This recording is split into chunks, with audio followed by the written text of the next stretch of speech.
긴장감은 높아지고만 있습니다. 위 사진을 보시게 되면 남중국해 지도의 붉은 선은 중국이 주장하는 영해선이며 푸른 점선은 국제해양법에서 규정하는 200캐리 배타적 경제 수역을 의미합니다. 2020년 7월 15일 중국은 남중국해에 대한 소유권을 주장하면서 암초 위에 인공섬을 만들어 오기 시작한 것에 이르렀고, 남중국해 분쟁은 중국, 대만, 베트남, 필리핀, 말레이시아, 브루나이 등 6개국이 남중국해의 해양 지역물에 대한 영유권 및 해양 관할권을 주장하는 다국가 간 해양 영토 분쟁입니다. 한동안 소강 상태를 보이던 남중국해 분쟁은 중국의 해양 강국 건설과 미국과 중국 간의 전략 경쟁이 본격화되면서 긴장이 고조되어 왔으며, 최근 수년간 영유권 분쟁과 강대국 전략 경쟁이 상호 결합한 상태에서 진행되는 추세가 지속되고 있었습니다. 또한 중국은 남중국해와 동중국해에서 무인기, 무인수상정 뿐만 아니라 지대공 미사일을 투입해왔으며,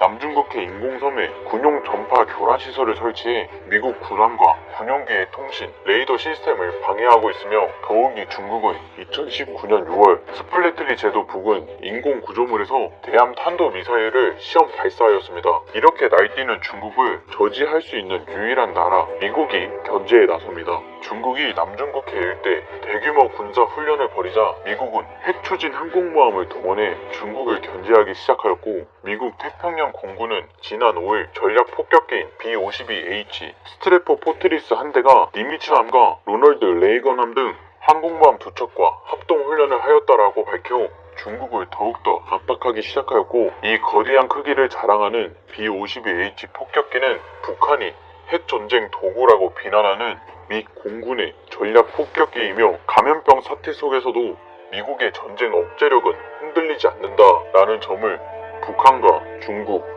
러시아에 과시하려는 의도로 풀이되며, B-52H는 4일 미 본토 박스데일 공군기지에서 이륙한 뒤 28시간을 날아 지난 5일 괌의 앤더슨 공군기지에 착륙하여 합동 훈련을 하였습니다. 예전 괌 앤더슨 공군기지나 알래스카 아리슨 공군기지 등 인도 태평양 지역에서 출격했던 과거와 달리 이번에 미국 본토에서 1만 킬로미터 이상을 날아 일본 괌까지 비행하는 것은 굉장히 이례적으로, B-52H의 장거리 비행은 미 본토에서 동아시아 지역으로 전략 자산을 신속하게 투입할 수 있다는 점을 강조하려는 의도로 보여지고 있습니다. 이와 관련해 B-52H 세대가 최근 알래스카 아리슨 공군 기지에 배치된 것이 알려지면서 한반도 유사시 미 전략 자산 전개 능력이 높아졌다는 평가도 나오고 있으며, 또한 중국이 남중국해 영유권 분쟁 무력 시위를 억제할 수 있는 수단으로 해석되고 있습니다. B-52H는 대륙간 탄도미사일, 전략 핵 잠수함 등과 함께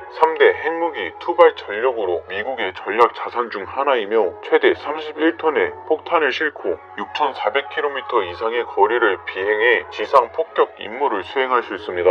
니미츠함과 로널드 레이건함 등 항모 2척은 호위함 4척과 함께 4일부터 남중국해에서 작전을 펼치고 있으며, 베트남의 일반 시민 중 한 명이 지난 3일 로널드 레이건함이 남중국해에 진입하기 위해 필리핀 해에서 서쪽으로 이동하는 위성 사진을 공개한 사진도 찍혀 있었습니다. 미국이 이처럼 남중국해에서 군사력을 과시하는 것은 1순위로 중국을 견제하기 위함이며, 중국은 남중국해에서 영유권을 주장하고 있는 타나셀 제도에서 1일부터 5일까지 해상 훈련을 벌여 미국과 중국의 무력 충돌 가능성이 있어 긴장감은 더욱더 고조되고 있습니다. 그렇다면 중국은 세계가 감염병 사태로 힘든 시기에 왜 이렇게 영유권 분쟁이 있는 지역에서 무력으로 군사 시위를 하는 것일까요? 그 이유는 단순합니다. 세계적으로 감염병이 확산되면서 남중국해에서 생긴 힘의 공백을 중국이 메우려는 의도이며, 최근 중국의 샨샤댐이 붕괴한다는 소식으로 인해 현재 중국은 매우 혼란스러운 상황에 놓여져 있으며, 이를 잠재우기 위해 중국이 남중국해를 장악했다라는 보도를 통해 중국이 잘하고 있다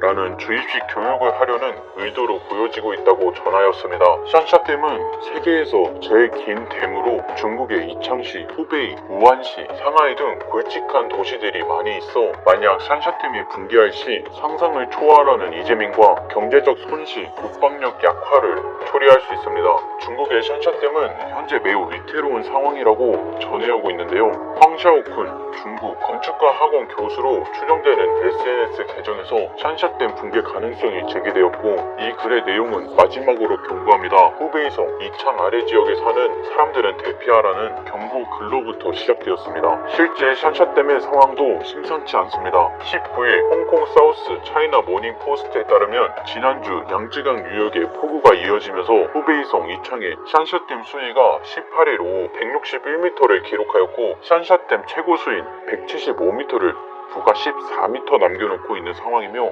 폭우를 막아줘야 할 댐이 엄청난 이재민을 만들고 있습니다. 이 샨샤댐은 2009년 완공 뒤로 논란이 끊이지 않았습니다. 2008년 시험 조수가 시작되자 산사태, 지반 변형이 발생하였고, 댐 자체에서만 약 1만 곳의 균열이 발견되어 구조적으로 문제가 많았지만, 중국은 그대로 샨샤댐 사업을 시작하였고, 저수지에 모은 방대한 물이 증발해 장마, 폭우가 빈번히 발생하였으며, 수리 전문가들의 지적대로 상류에서 밀려오는 대량의 사해가 저수지에 쌓여 댐의 수문을 막으면서 청조 현상이 발생해 슬러지나 잡초, 쓰레기와 섞여 5만 평리터에 퍼졌습니다. 지금 현 상황은 중국 정부가 자랑하는 기술자도 근본적으로 해결책을 찾지 못해 속수무책인 상황이며, 만약 붕괴할 시 규모가 워낙 크다 보니 사고 시 중국의 경제 핵심 지구인 상하이가 마비된다면 중국은 경제 동력을 잃어 언제 회복될지 알 수 없어 경제적으로나 정치, 군사적으로 막대한 피해를 입게 됩니다.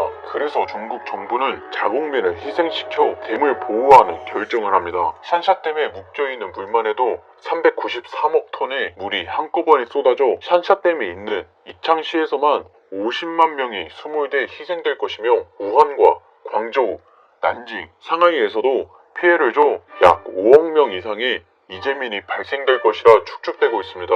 현재 샨샤댐의 각종 의혹들이 불거짐에 따라 중국 지도부는 이를 잠재울 만한 대책이 필요했는데요. 그것이 바로 영유권 무력 도발입니다. 중국 지도부는 남중국해에서 무력을 행사하여 이익을 취하려 하고 있으며, 언론에 공개하고 시민들을 안심시키고 있습니다. 하지만 미국은 중국이 대내외적으로 마음에 들지 않을 뿐더러 주변 영유권 분쟁으로 인한 무력 시위 등 주변국들로 미움을 살 뿐만 아니라 영토를 넓히려는 중국을 견제하기 위해 미국이 직접 나서고 있습니다. 미 해군의 조지 위코프 중장은 이번 작전의 목적은 미국은 지역의 안보와 안전 공략을 이행할 것이라는 믿음을 동맹국과 우호국에게 분명히 보여주는 것이라고 전해왔고, 이 말은 즉 중국에게 까불지 마라 라는 의미를 내포하고 있다고 해석되어지고 있습니다. 이러한 중국은 언제 터질지 모르는 시한폭탄과 같은 존재로 보여지고 있습니다. 현재 미국은 한반도에 어떤 일이 발생할지 모르는 상황이라고 언급하였으며, 현 중국과 북한을 견제하기 위해 핵무기를 투하할 수 있는 폭격기, F-35, 항공모함 및 핵 잠수함 등을 배치해야 한다고 언급하고 있으며, 한반도의 긴장감은 높아져만 가고 있습니다. 또한 중국은 미국과 함께 세계 패권을 쥐고 흔드는 자칭 G2라 부르고 있는 상황이며, 온갖 비리와 부패가 난무하는 중국은 마찬가지로 겉보기에는 선진국이 추구하는 방향으로 가고 있다고 하나 후진국과 다름없는 대처를 하는 상황입니다. 스스로를 G2라 부르며 주변국을 상대로 온갖 분쟁을 일으키고 있는 중국의 시진핑 국가 주석은 한국은 세계적으로 영향력이 없다며 G7 참여 반대 의사를 내비쳤고, 이번에 말도 안 되는 홍수 덕분에 중국은 여실히 짝퉁 국가라는 오명을 씻지 못하고 여태 한국에게 했던 행동들을 부끄러워해야 하는 수준임을 증명했습니다. 끝으로 현재 엄청난 혼란을 야기하는 중국 샨샤댐의 위태로운 상황으로 영상 마치겠습니다. 이번 영상에 대한 여러분들의 생각이 궁금합니다. 오늘도 시청해주셔서 정말 감사합니다. 앞으로도 더욱더 좋은 영상으로 찾아뵙겠습니다. 구독을 누르시면 더욱더 빠른 정보를 받아보실 수 있습니다. 오늘도 행복한 하루 보내시길 진심으로 바랄게요.